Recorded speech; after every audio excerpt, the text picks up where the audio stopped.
Pastor Roy Gerhart from Galloway United Methodist Church in Franklin, Pennsylvania, sharing a few words of encouragement to help us follow after Jesus. Why is change so difficult to make in our lives? Is it that we don't know what to do? That we don't know any better way to do life than we're doing it? Well, sometimes, sure, we don't have the education, we don't have the experience, we've never seen life done any better than we're doing it now. And so sometimes we just don't know that there's an option. We don't know that we can make a change. But that's not the only explanation. There are lots of times when we know exactly what we ought to do. We need to do it, in fact, but we still don't do it. Is it because of the people around us? I mean, come on. There are lots of people who say, well, this is the way I was raised, and that's why I'm doing life the way I'm doing it. And they'll do that as a defense for doing the wrong thing sometimes, because that's the way everybody is doing it. That's the way they were raised. And there are many people who will feel like they can't do anything different because this is the way everyone around us is doing it, and they can't stand the idea of being the oddball in the crowd. You know, the question is, can you be different? Can you dress different? Can you think differently? Can you believe in God if the people around you don't believe in God? Can you live righteously if your family doesn't? Well, the answer is yes, but many times we don't. Still, that can't explain all of the resistance to change in our lives, because there are times when we know exactly what we need to do, exactly how we need to do it, and we've even got the encouragement of people around us, great examples, mentors, people cheering for us, and we still don't change. So what's the problem? It's right here. It's you and me. We are the big obstacle to change. We're often our own worst enemy to improving our lives. We won't make a step to something different, even when we believe that it's the right thing to do, even when we have people encouraging us, because we are the resistance. We're holding out. And so we are the big problem and stumbling block to improving our life many times over. The Apostle Paul talked about this in Romans 7. He said, man, I don't understand myself. He said, I want to do the right thing. I want to serve God.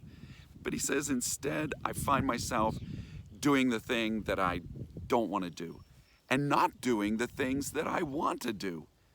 Now he says, if I'm doing all that, he said, how do I understand it? If it's my will to do the right thing and I want to follow God, but I'm not doing it, then there's some other force at work. And he said, that's sin. That's the combination of all of our natural physical drives, our emotional drives, our willfulness that will sometimes send us into rebellion against God because we just want to do it our own way, or we're afraid to change and try something different because of our own internal drivers. And it's that lack of surrender that keeps us from change. So this is a battle that you and I have to face. Sometimes we only make great changes in our life when we face a crisis. That's true physically as well as spiritually. There are many people that it's only when they have a heart attack, when they're getting on the operating table, that they start to change the way that they're living so that they can try to improve their life. And there are many people that don't make a spiritual change until they face a crisis. And in that moment of tragedy or challenge, they decide then, now is the time that they have to make that change and they have to surrender their lives to God. The story of Rahab puts that all on full display.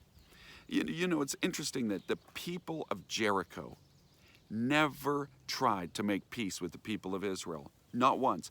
Even when God paraded his army around that city 7 days without making a single aggressive action, there was not one time that there was any effort made to wave a white flag and to say, could we talk about this? They simply resisted. There was not one single person in that whole city that made it. Wait, there was. There was one person in that city that made the change. When the spies came into the city before all of it began, and Rahab met them, She saw the opportunity to make a change. She believed, like all of the other people, that this was a dangerous situation. In fact, she believed this was the apocalypse, that this was the end of the world for the people of Jericho. And she believed that God was behind it all and that God was her only hope. And she made that move in her life to surrender to God. And God saved her. You and I can make that kind of move in our lives.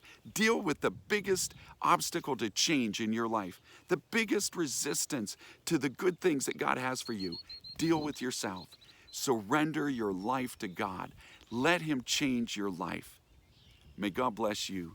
And as you share this good news, may God make you a blessing wherever He takes you.